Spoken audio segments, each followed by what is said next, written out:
This is the history that refuses to stay buried. In 1885, at the Berlin Conference, the map of Africa was carved like meat on a table.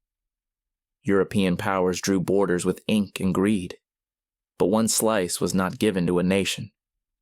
It was handed to a man, King Leopold II of Belgium, a small king of a small country, yet suddenly the master of a land larger than Western Europe. He called it the Congo Free State, a name of deceit. It was not free, nor a state. It was his private empire. 20 million souls became his property. The world believed his promises: civilization, Christianity, commerce. He spoke of building schools, ending slavery, bringing light to a dark continent. But what he built instead was a machine of extraction. Ivory first, and then rubber. Rubber. Precious. New. Demanded by the wheels and wires of the industrial age. The world's hunger for it was insatiable, and Leopold found a way to feed it. The Congolese themselves would harvest the vines, or they would die. The Force Publique, his private army, enforced the quotas. Soldiers in European uniforms, commanded by Belgian officers, but filled with African conscripts pressed into service. They carried rifles, whips of hippopotamus hide, and the authority to kill without question. Villages were ordered to deliver baskets of rubber each month. If they failed, punishment followed. Hands were taken. Literally. Soldiers were required to prove their bullets were not wasted. So they cut the hands from the dead. And when no rebels could be found, they cut them from the living.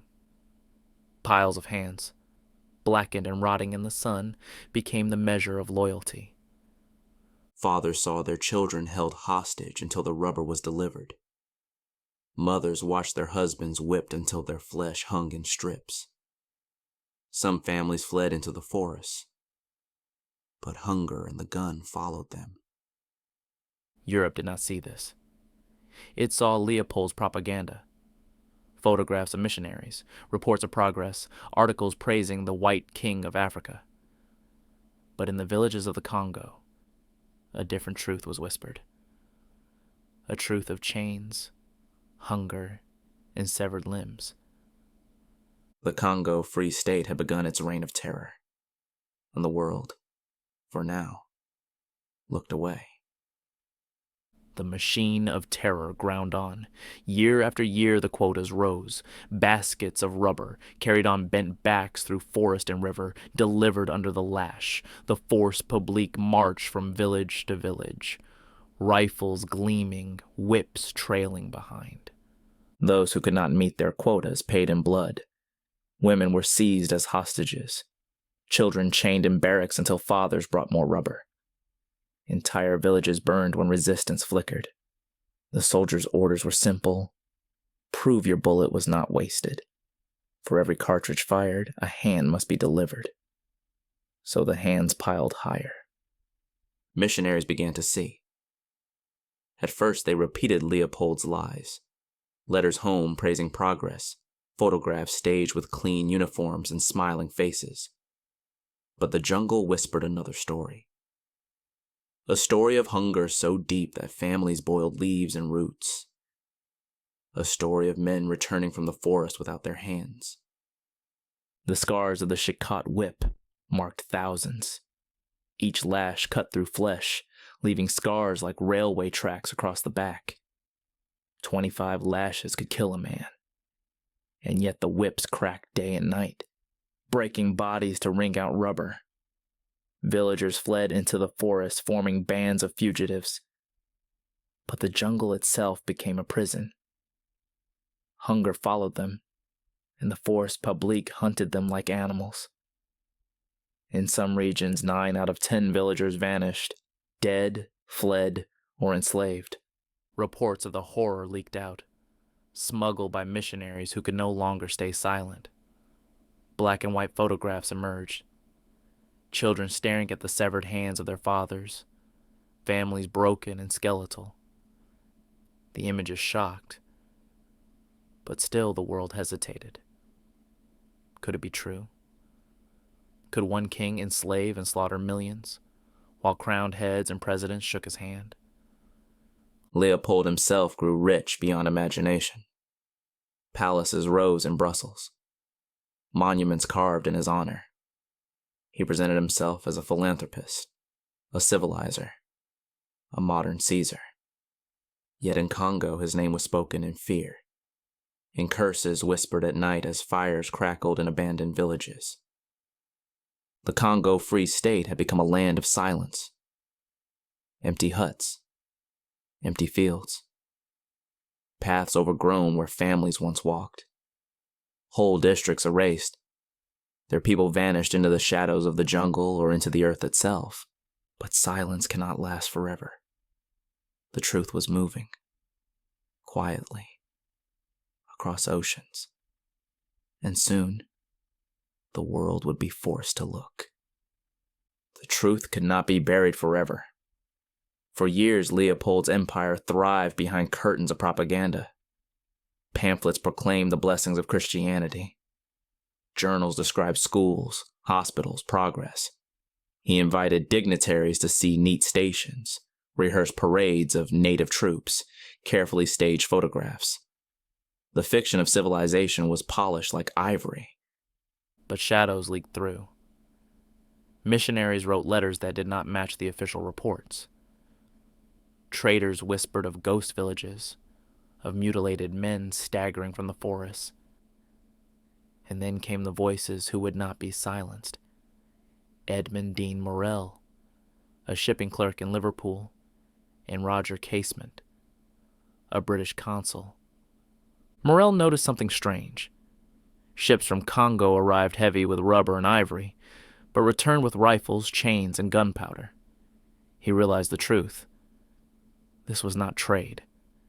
This was plunder enforced by terror. He began to write, to publish, to shout. Casement traveled to Congo itself, walking the paths of ruin, interviewing survivors whose eyes told more than words could. His reports spoke of famine, mutilation, depopulation. It spread like wildfire. Photographs shocked Europe. Children staring at the severed hands of their parents. Men scarred from shoulders to waist by the Shikot whip. Women, hollow-eyed, holding babies too weak to cry. For the first time, the silence cracked.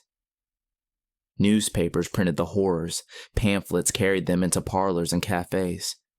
The white king of Africa was unmasked as a butcher. Leopold raged, but his mask slipped. He poured money into public relations. He hired writers, bribed journalists, staged conferences. He built monuments in Brussels to his glory, while across the ocean millions starved in his name. But the tide had turned. Activists formed the Congo Reform Association, the first great human rights movement of the modern age. Meetings packed halls in London, New York, and Paris. Speakers told of villages burned to the ground, of fields gone fallow, of populations halved. In Congo, the terror did not end. The force publique marched on, collecting rubber with gun and lash. Yet cracks appeared. Villages that once obeyed rose in revolt, ambushing patrols with spears and fire. Small rebellions burned, crushed swiftly, but they revealed the empire's weakness. It could kill, but it could not rule. By the early 1900s, the pressure was unbearable. Leopold's fortune swelled. He was one of the richest men in Europe, but so did the outrage. Writers called Congo a hell on earth. Diplomats muttered of international scandal. Even the Belgian parliament, once cowed, began to question their king. And still, in the villages of Congo, families starved.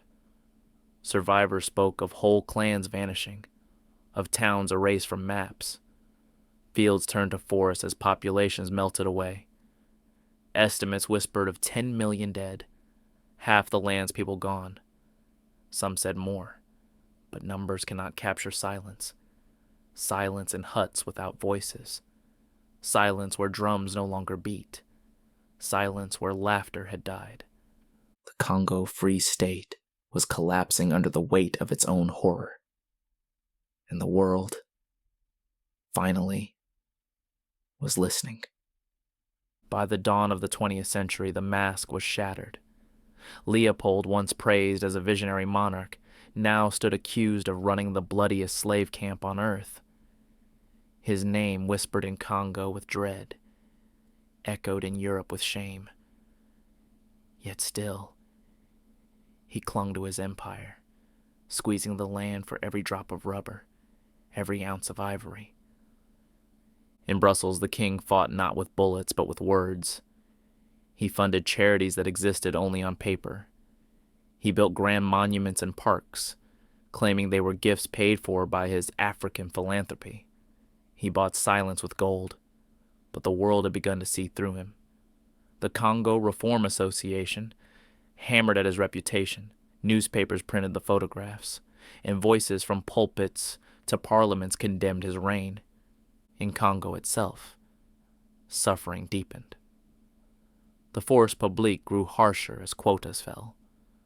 Forests that once dripped with latex stood stripped, vines exhausted, people too few to work them. Starvation clawed through the villages. Disease spread in the wake of hunger.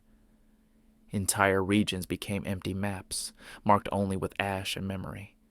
Survivors spoke of children raised in silence, never hearing a drum beat, never seeing a harvest. The pressure mounted.